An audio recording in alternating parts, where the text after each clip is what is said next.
கொல்லிமலை உருவான தல வரலாறு. காராளன் என்ற 10 வயது சிறுவன் கொல்லிமலை அடிவாரத்தில் உள்ள ஜெம்பு ஏரி பகுதியில், தற்போதைய புளியஞ்சோலை, 800 ஆண்டுகளுக்கு முன் பெற்றோருடன் வசித்து வந்தான். இவனது தொழில் மாடு மேய்ப்பது. அப்போது கொல்லிமலையிலுள்ள பெரியண்ண சுவாமியை மலையாள மக்கள் பூஜித்து வந்தனர்.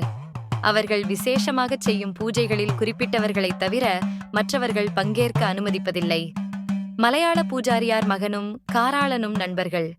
ஒருமுறை காராளன் பூஜையைக் காண விருப்பம் தெரிவித்தான். யாரும் அறியாமல் பரண் அமைத்து அவர்கள் பூஜையை பார்த்தனர். அப்போது அருள் வந்த மலையாள பூஜாரி நம்முடைய தெய்வீக அந்தரங்கங்களை அந்நியன் ஒருவன் பார்த்து அறிந்து கொண்டான். அவனை வெட்டுங்கள் என உத்தரவிட்டார். காராளன் பிடிபட்டு தண்டனையை மறுநாள் காலை நிறைவேற்றுவதற்காக ஓரிடத்தில் சிறை வைக்கப்பட்டான். அவன் பெரியண்ண சுவாமி, அன்ன காமாட்சி அம்மனின் பக்தன். தனது நிலை குறித்து சுவாமியிடம் வேண்டினான். இரவில் தன்னை மறந்து உறங்கும்போது கனவில் வந்த பெரியண்ண சுவாமி, இங்கிருந்து தப்பி இரவாக உன் மாடுகளுடன் தென்திசை சென்றுவிடு. ஒவ்வொரு இரவும் தங்கி பின்தொடர்ந்து பயணம் செய்.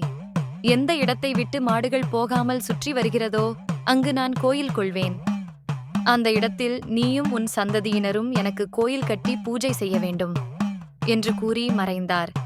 அதன்படி காராளன் அங்கிருந்து தப்பி தன் பெற்றோருடன் ஒரு குன்னிமரத் தோட்டத்துக்கு வந்தனர்.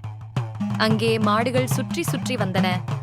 அப்போது பேரிரைச்சலுடன் சுழற் காற்று வீசியது. மாடுகள் கதறின. காராளன் இரு கைகளையும் உயர்த்தி கும்பிட்டான். அன்னகாமாட்சி அம்மனும் மாசி பெரியண்ண சுவாமியும் அசரீரியாக, நாங்கள் இங்கே தங்கியுள்ளோம், நீங்களும் இங்கேயே பாதுகாப்பாக தங்கிக் கொள்ளலாம் என்று கூறியதை தொடர்ந்து காராளன் அங்கு தங்கினான். தொடர்ந்து அப்பகுதியில் கோயில் கட்டப்பட்டது. துறையூர் ஜமீன்தார் மண்டபங்களை கட்டினர். அவர்கள் தங்கிய இடமே ஓமாந்தூர். நன்றி, வணக்கம்.